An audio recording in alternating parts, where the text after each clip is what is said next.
বন্ধুরা, আশা করি তোমরা সবাই ভালো আছো। তোমার চ্যানেলে তোমাদের সবাইকে স্বাগতম। তো স্বাভাবিক ভাবে আমরা এই মুহূর্তে যে বিষয় নিয়ে আলোচনা করতে চলেছি, আমাদের পরীক্ষার আর বেশি দেরি নেই, বলতে গেলে কয়েকক্ষণ আমাদের দেরি বাকি আছে।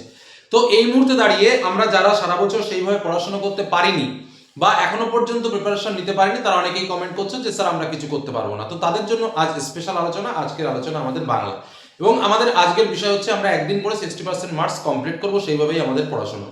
তো স্বাভাবিকভাবে একদিনে যদি আমাকে 60% মার্ক কমপ্লিট করতে চাই, তার জন্য পড়াশোনাটা অন্তত একদিনে 24 ঘন্টার মধ্যে আমাকে অন্তত 12 থেকে 13 ঘন্টা পড়তে হবে, এবং এই কাজটুকু যদি তুমি করতে পারো তাহলেই কিন্তু তুমি সাকসেসফুল, এবং 60% মার্ক বাংলাতে অবশ্যই পাবে। আমি এইভাবে 7টা সাবজেক্টেরই স্পেশাল ভিডিও তোমাদের সামনে তুলে ধরছি।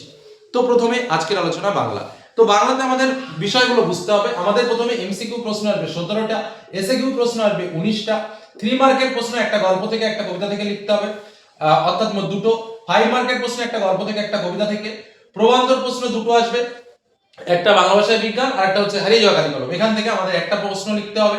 নাটক থেকে দুটো প্রশ্ন আসবে, আমাদের একটা লিখতে হবে। পনি থেকে আমাদের 3টে প্রশ্ন আসবে, দুটো লিখতে হবে। বঙ্গানুবাদ লিখতে হবে, প্রতিবেদন বা সংলাপ লিখতে হবে, এবং রচনা লিখতে হবে।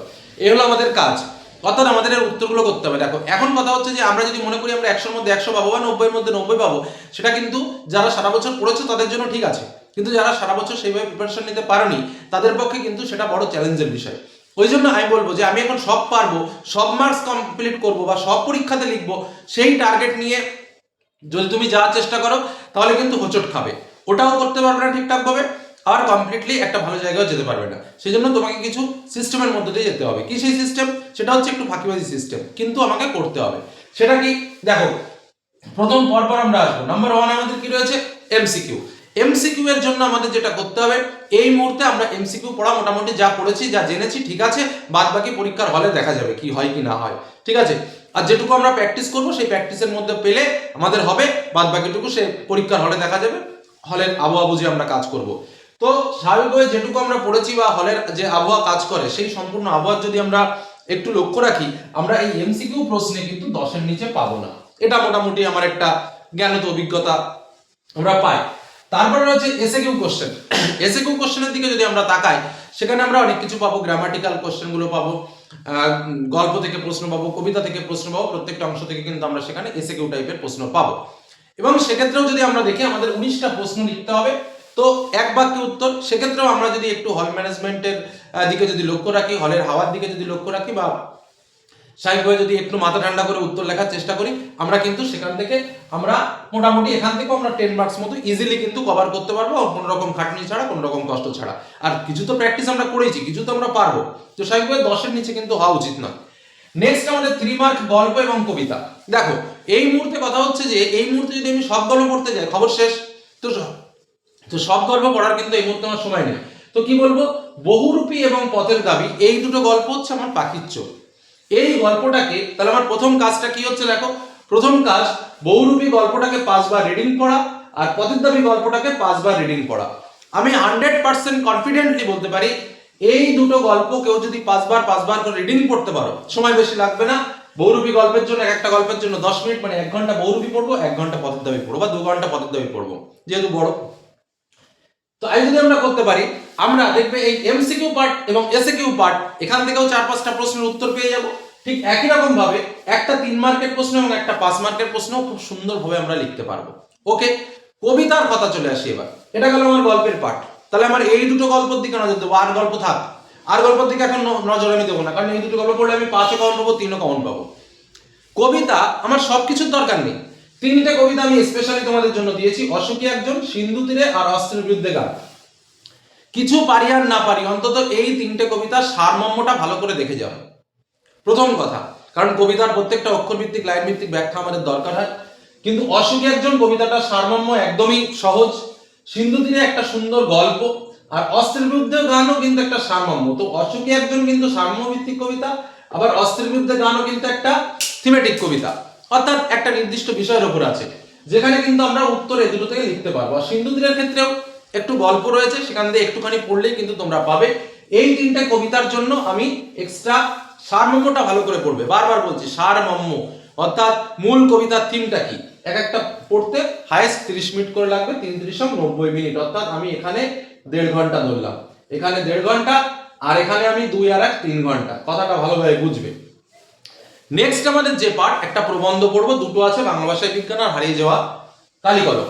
আমি হারিয়ে যাওয়া কালিকলমটা তোমাদের দুবার রিডিং পড়তে বলবো। প্রথম কথা, দুবার রিডিং পড়তে তোমার কত সময় লাগবে? 1 ঘন্টা টাইম লাগবে। রিডিং এ মাথা মুন্ডু কিছু কিছু বুঝবে, কিছু কিছু বুঝবে না। যারা সারা বছর পড়েছো তারা বুঝবে, আর যারা সারা বছর সেইভাবে পড়োনি তারা কিন্তু বুঝবে না।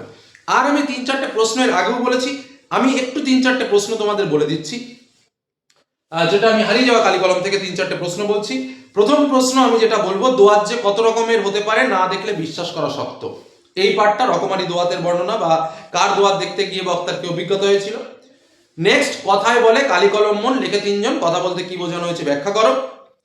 তারপরে যে প্রশ্নটা বলবো সেটা হচ্ছে, আমরা কালিও তৈরি করতাম নিজেরাই, কারা কালি তৈরি করতেন, তারা কিভাবে কালি তৈরি করতেন, প্রশ্নটাকে ঘুরিয়ে আসতে পারে, তাই নিয়ে আমাদের প্রথম লেখালেখি, কি নিয়ে, কাদের লেখালেখি।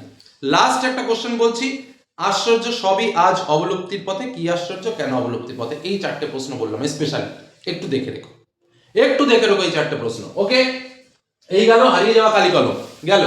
তাহলে আমার প্রথমে এমসিকিউ বললাম, এসএকিউ বললাম, গল্প কবিতা থেকে আমি বললাম 5 মার্ক বললাম, 3 মার্ক বললাম, মিটে গেল।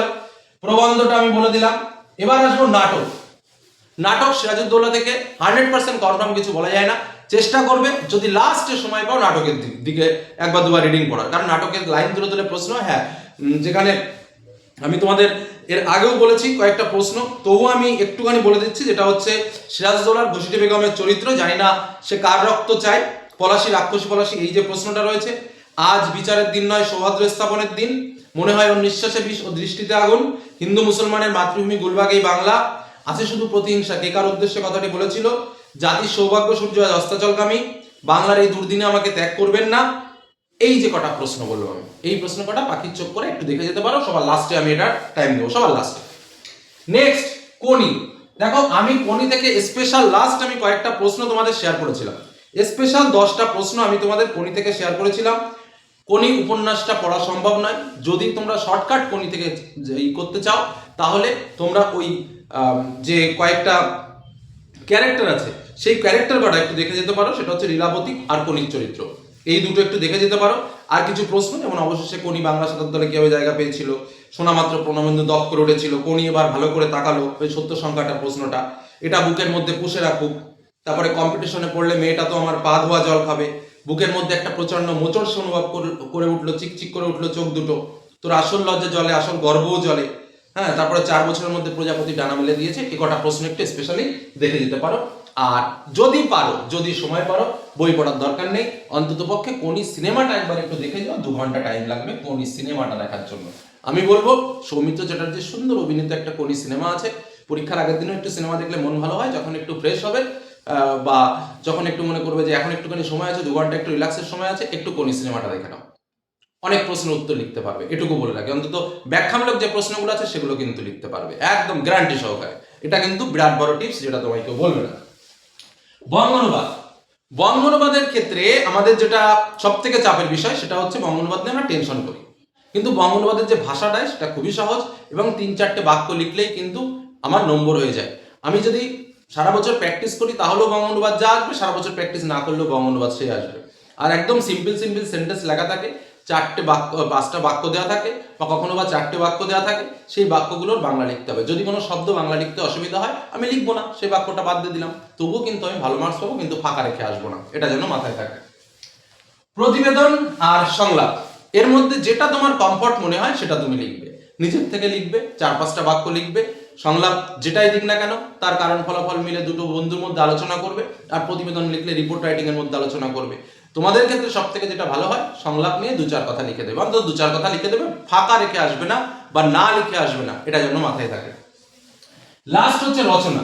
রচনার ক্ষেত্রে দেখো, বিজ্ঞান কুসংস্কার, বাংলার উৎসব, বাংলা ঋতু বৈচিত্র্য, এই 3টে রচনা পড়লে আশা রাখছি একটা রচনা তোমরা কমন পাবেই পাবে। এই 3টে রচনার জন্য আমি এক্সট্রা আরো 2 ঘন্টা টাইম ধরলাম, রিডিং পড়ার জন্য অন্তত 6-7টা পয়েন্ট করে, যেটুকু পারো লিখবে, ফাঁকা খাতা রাখবে না। বোঝা গেল কি বললাম? এই কাজটুকু তোমায় করতে হবে। তাহলে আমার টোটাল কত, এদিকে 3 ঘন্টা, এদিকে 1.5 ঘন্টা, এদিকে 1 ঘন্টা, 3, 4, 5, 6, 7, 7.5 ঘন্টা নর্মাল টাইম, প্লাস আমি 2 ঘন্টা এক্সট্রা ধরেছি কোনি সিনেমাটা দেখার জন্য, 9.5 ঘন্টা। বা 10 ঘন্টা টাইম আমাকে নর্মালি দিতে হবে পড়ার জন্য। যদি আমি এই 10 ঘন্টা নম্বর দিতে পারি তাহলে আমি কত পাবো? এমসিকিউতে 10 মার্ক থাকছে, এসএকিউতেও প্রায় 10 মার্ক আমি ন্যূনতম ধরেছি, ন্যূনতম, সবথেকে কম পেলেও তাই। 3 মার্কে গল্প কবিতা থেকে আমি দুটো প্রশ্ন লিখছি 6 মার্ক, 5 মার্কেও তাই। প্রবন্ধ থেকে আমি একটা লিখছি, আমি নাটক থেকে ধরিনি, মাত্র 2 মার্ক ধরেছি, কারণ নাটকটা একটা বিস্তারিত, অনেক বেশি। লাস্ট যদি সময় পাও তাহলে এই 10-এর পরে নাটকের জন্য এক্সট্রা যে প্রশ্নগুলো বললাম সেই প্রশ্নগুলো একটু পড়ে রাখবে, আরো 1.5 ঘন্টা মতো, ঠিক আছে? তাহলে মোটামুটি 11 থেকে 12 ঘন্টা আমার টাইম লাগতে পারে হাইয়েস্ট। কি বললাম, বোঝা গেল? কোনি থেকে লিখলে 3-3-6 মার্ক, তথ্যভিত্তিক যেটুকু পারবে সেটা লিখবে। প্রতিবেদন আর সংলাপ যেটা বুঝবে, যেটুকু বুঝবে, ফাঁকা রাখবে না বলেছি, 3-এর কম পাবে না। আর রচনা মোটামুটি ভাবে 6টা পয়েন্টে যদি তুমি লিখে আসতে পারো তাও তুমি 6 মার্ক পাবে। আমি যদি এই মার্কস গুলোও যোগ করি, এই ন্যূনতম মার্কসটা, একদম ন্যূনতম মার্কস, তাহলেও আমার মার্কস আছে 55। আর তার সঙ্গে প্রজেক্টের মার্ক কিন্তু বাদ, প্রজেক্টে কেউ আমরা 7-এর নিচে পাই না, যে যতই খারাপ হোক না কেন 7 বা 8-এর নিচে কিন্তু আমরা প্রজেক্টে পাই না, সেক্ষেত্রেও আমাদের নম্বর দাঁড়ায় 63। অতএব এই বাংলা সাবজেক্ট নিয়ে অকারণে টেনশন করার কিন্তু এই মুহূর্তে কিছু নেই। একদিন সময় থাকলে 60% ক্রস করাটা অস্বাভাবিক কিছু না, 100% স্বাভাবিক। অতএব হাতে আমার কত সময় লাগছে? এই 11 থেকে 12 ঘন্টা টাইম, উঠে পড়ে লেগে পড়ো, কোনো রকম এদিক ওদিক না তাকিয়ে। আর যে লাস্ট মিনিট সাজেশন দিয়েছি সেই প্রশ্নগুলোর সঙ্গে যদি একটু সময় পাও, একটু টাই আপ করে নিও যে এই প্রশ্নগুলো আমরা এবার পারছি কিনা। তবে আগে এই কাজটা করে তারপরে ওই কাজগুলো করো। আমি এই ভিডিওর ডেসক্রিপশন বক্সে লিঙ্কটাও দিয়ে দেবো, সেটা একটু দেখে নিও, প্রশ্নগুলো মিলিয়ে নিও, কিন্তু এগুলো পড়ার পরে মিলিয়ে নিও, এটুকু তোমাদের বললাম, ঠিক আছে? এইভাবে এগিয়ে যাও, কোনো সমস্যা হলে অবশ্যই কমেন্টে জানাও। ধন্যবাদ। আর পরবর্তী ভিডিওগুলো তোমরা দেখো, পাবে, পরপর তোমাদের জন্য স্পেশাল ভিডিও রেডি করে দিচ্ছি, জাস্ট অল্প সময়ে কিভাবে নিজেকে সাকসেসফুল তৈরি করবে। তো এখানে শেষ করলাম। ভালো থেকো, সুস্থ থেকো, সাবধানে থেকো, ধন্যবাদ।